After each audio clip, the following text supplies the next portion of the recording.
Assalamualaikum warahmatullahi wabarakatuh. Selamat datang kembali di channel Pegawai Muslim. Semoga informasi atau kisah yang kami sajikan ini bisa bermanfaat untuk kita semua. Selamat menonton.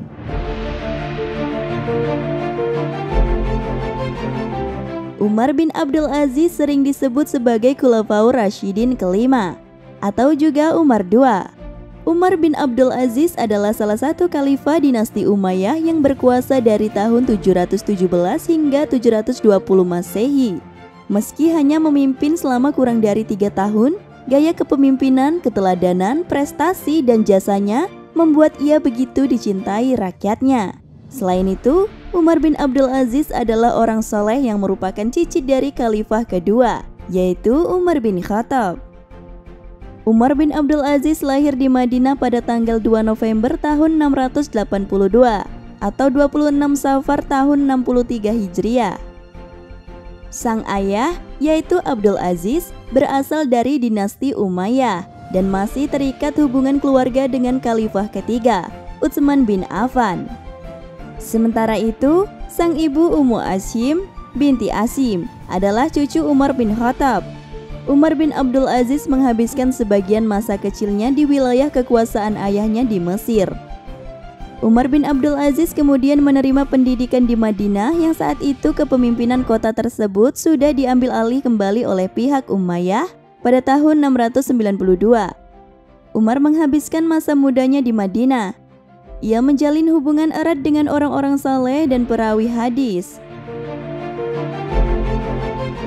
Saat Al-Walid menjadi khalifah, Umar bin Abdul Aziz diangkat sebagai gubernur Madinah.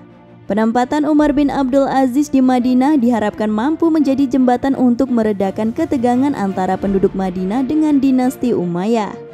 Saat menjabat sebagai gubernur, Umar bin Abdul Aziz memiliki gaya hidup yang mewah dan serba kecukupan. Di bawah kendali Umar, Madinah menjadi lebih baik dari sebelumnya. Berbagai masalah yang biasanya dikeluhkan ke Damaskus bisa diselesaikan hanya di Madinah.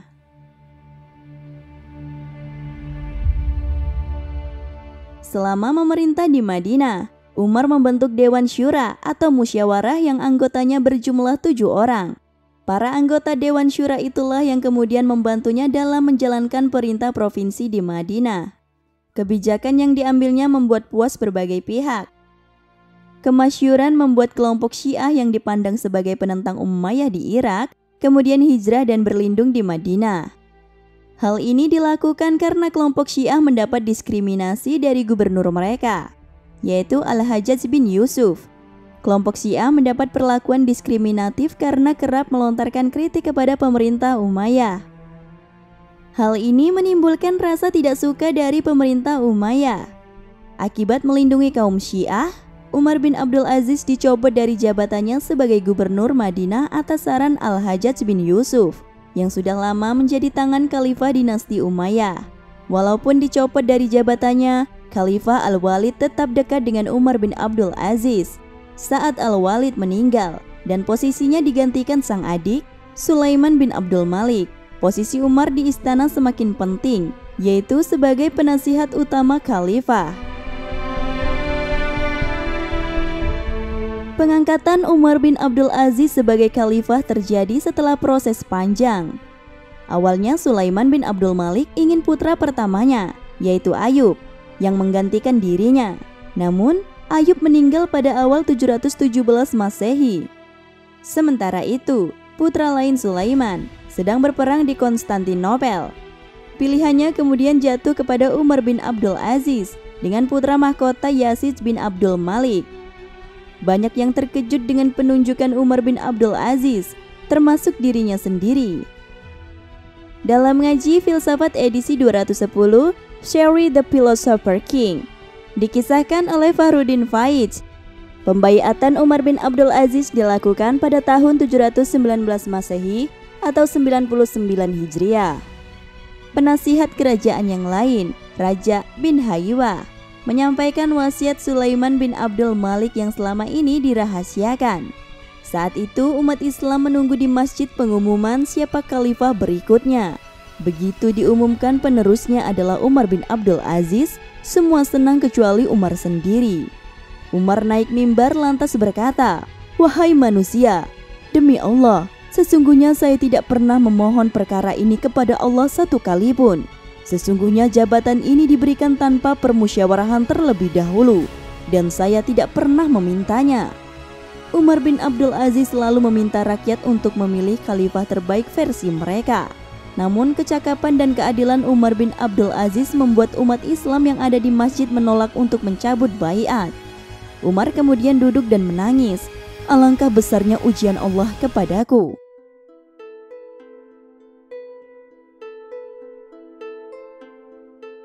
Setelah menerima jabatan sebagai khalifah, Umar tidak mau menggunakan fasilitas negara yang mewah. Umar juga tidak menggunakan fasilitas negara untuk kepentingan pribadi dan keluarganya. Umar bin Abdul Aziz memiliki berbagai karakter yang membuatnya layak menjadi pimpinan pilihan. Ia orang yang wara, sederhana, egaliter, tawadu, telaten dan sabar, adil dan pembela kaum duafa. Salah satu warisan penting dari Umar bin Abdul Aziz adalah upayanya menyudahi konflik antara Bani Hashim dan Bani Umayyah. Umar mengatakan, "Allah menjaga tanganku dari peristiwa itu, tetapi apakah aku tidak boleh membersihkannya dengan lidahku?" Sejak zaman Umar bin Abdul Aziz pula, caci maki kepada Ali bin Abi Thalib dihentikan.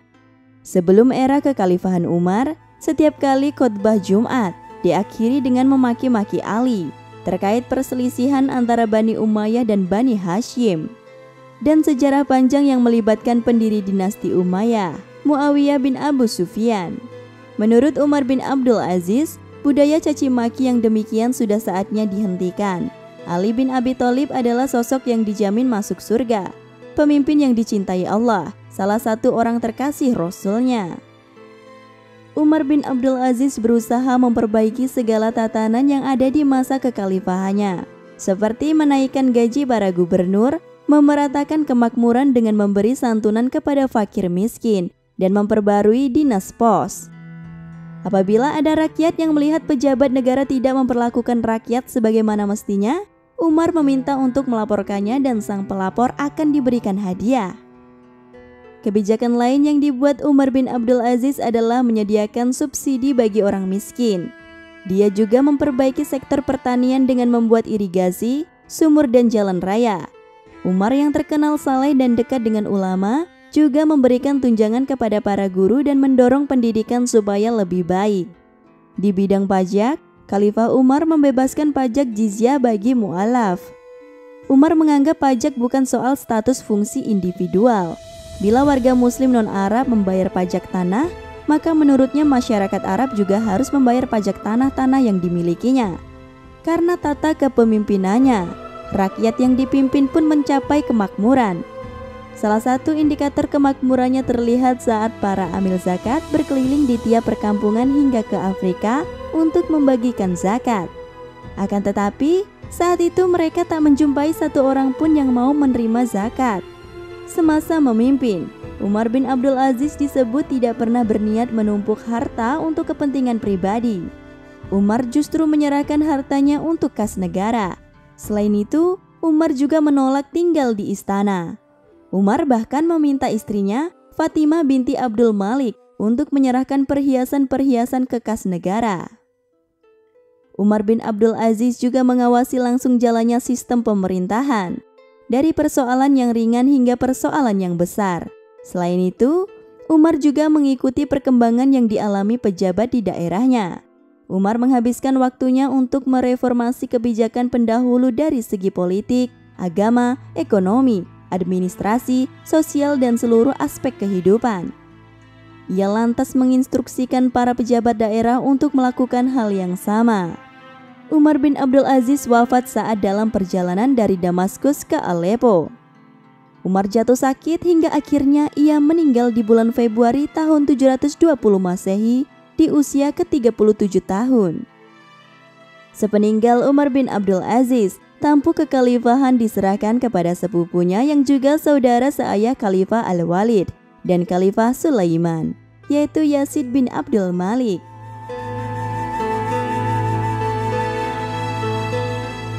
Itulah masa pemerintahan Umar bin Abdul Aziz di mana dia memperbaiki semua tatanan pemerintahan. Dengan sifatnya tersebut, memang pantas Umar bin Abdul Aziz disebut sebagai Khulafaur Rasyidin kelima. Umar Abdul Aziz meninggal di usia yang tergolong muda. Meski sebagai seorang khalifah, ia tidak meninggalkan warisan apapun kepada anaknya dengan alasan harta itu bukan haknya. Walaupun pemerintahannya berlangsung singkat, namun pada pemerintahannya itulah rakyat mengalami puncak kemakmuran. Wallahu a'lam bishawab.